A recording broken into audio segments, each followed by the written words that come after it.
Hey guys, and welcome back to this channel. In this video, I'll be showing you guys how you can download your data on Spotify. Go to the website app first, select your account, select the account section. Then you are going to scroll down to privacy. Where is it? Hold on. Privacy settings, here it is. Then you're going to scroll down and under account data, you're going to select request data. So you'll be able to find playlist, streaming history, number of followers, and even the wrap data for this past year as well, and etc. etc. You can even find, I think, like how many hours you spent on this app.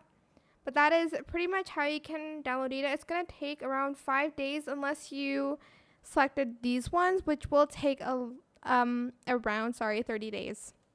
And that is it. I hope it was helpful for you guys.